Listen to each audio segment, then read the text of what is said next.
Hey, it's Clay Trader, and this will be a video chart on ticker symbol FRZT. We will take a look at the 30-minute time frame.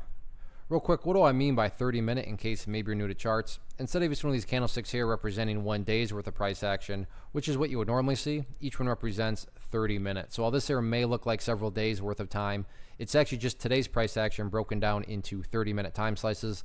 I like to do this time frame. I think it does a good job of telling the quote-unquote story of the price.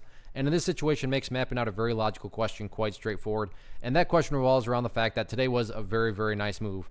You know, considering where it was to where it ultimately closed right there, I think that, you know, any rational person would say, yeah, today's price movement was very nice on the bull's part.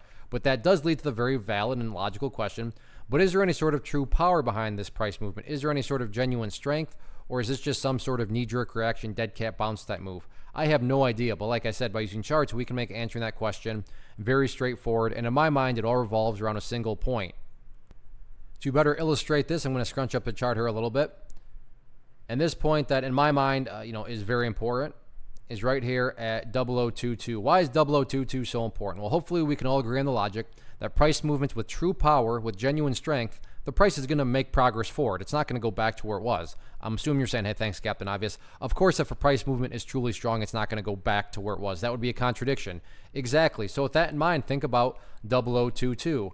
Any sort of closes below it, or worse yet, if the price separates to the downside, what would that be doing to the price? That would literally be putting the price right back inside of this range that it just broke out of. Again, going back, not a sign of true strength. Now, I'm not saying this will happen, but let's just pretend that a pretty drastic pullback happens and the price does something like this, where it comes down here and then does something like that. So even after a very drastic pullback like that, what would you have? Well, you'd have a set of lows right there.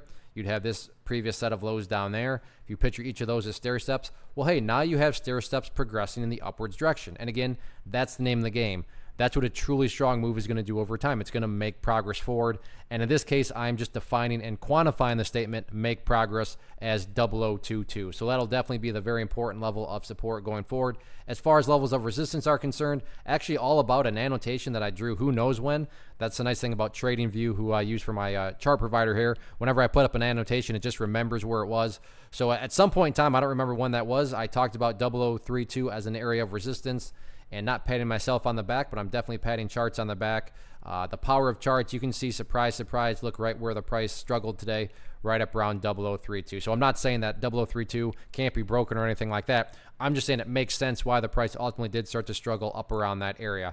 Any way you slice it, though, very nice move today. Now things transition to the question of, can the bulls build upon this momentum going forward? We shall see. One of the biggest questions that I get is, hey Clay, how do you find the stocks that you trade? So what I've done is put together a free resource guide where I talk about the tools that I use to locate stocks that I find interesting and think may have potential. So if that sounds like something that could add value to you as a trader, then click on the image that is up on the screen right now and I will email you the guide. The guide itself is very short and to the point, and best part, it's completely free. Thanks for watching the video. Let me know if you have any questions.